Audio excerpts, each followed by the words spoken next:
You probably remember going to a store, buying a game, maybe pirated game from a store that was honestly just good, just fun.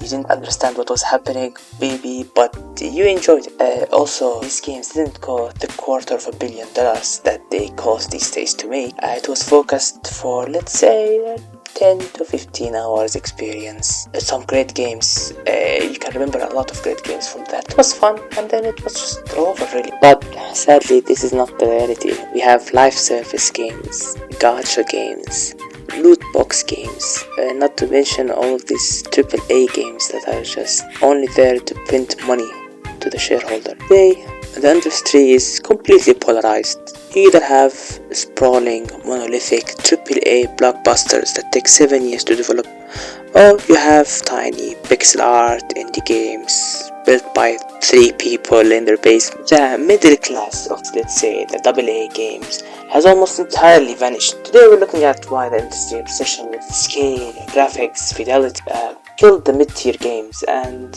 what the disappearance of this supposed middle for the future.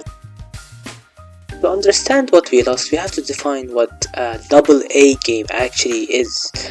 Back in the day, these were games that had real publisher backing, professional voice acting, solid 3D graphics, but they weren't the flagship system sellers. They weren't the Halo or the GTA of the generation, let's say, because their budgets were lower, usually sitting somewhere between $5 to $15 million. Studios could take risk. If a weird experimental game with a bizarre movement mechanic failed, Mirror's Edge for example, even though it didn't fail, but that's such an example, it didn't bankrupt the publisher. This financial breathing room allowed for rapid prototyping. Developers could focus on a single strong core mechanic without having to bloat the game with crafting systems, skill trees, radio towers. So what really changed? What killed it? In short, it's the HD era. Specifically the exponential cost of the technical depth. To get more into details, moving from standard definition to HD, it increased the costs, it increased the amount of details that needed to be put for textures. But then the jump to 4K wasn't just a linear change, it's an exponential change. You don't just need one texture artist anymore. You need an entire department for materials, another volumetric lighting, another one for physics, and a dedicated team just for clean up motion capture data. These all accumulate. The engine overhead required to run these games became staggering. Today, even if you're running a solid mid-range setup, for example an RTX 4060, you're still watching modern games chew through 8GB of VRAM, struggle with unoptimized micro stutters because the architecture of these games has become incredibly heavy. Building and maintaining a custom engine for a mid-tier game simply became financial suicide. I have a personal example to give an example, I actually tried to play Expedition 33. It's a turn-based game, Unreal Engine shouldn't be too heavy, So I tried to play day one on a GTX 1650. I know it's not the best, not the highest, but in my mind it was a turn-based game, shouldn't be that heavy. Well, I couldn't play it at all. It was extremely stuttering.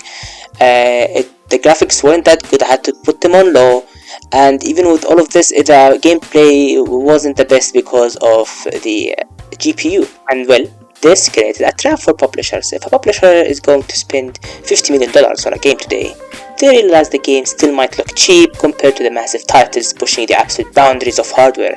So from a purely corporate risk assessment standpoint, they decide they might as well spend $150 million to guarantee it has cutting edge graphics to stand out. We can name many examples. Concord, Highguard, these two come to mind. Well, they both sucked. They just had good graphics, they looked cool, they were detailed, but I guess they just forgot the gameplay, to be fair. But there is a silver lining. We might be on the edge of a AA renaissance. Off-the-shelf engines like Unreal Engine 5 are starting to democratize high-end development tools with technologies that handle complex lighting and geometry right out of the box. Smaller teams can push way above their weight class without needing an army of R&D engineering to build proprietary tech. We're seeing games like Helldivers 2 and Hi-Fi Rush prove that you can still make an incredibly polished, wildly successful game without bloated budget. And with that in mind, thank you very much for watching. Please be patient for my next video. I'll try to be as quick as possible. Make sure to like, subscribe, maybe share it with your friends. Thank you very much and goodbye.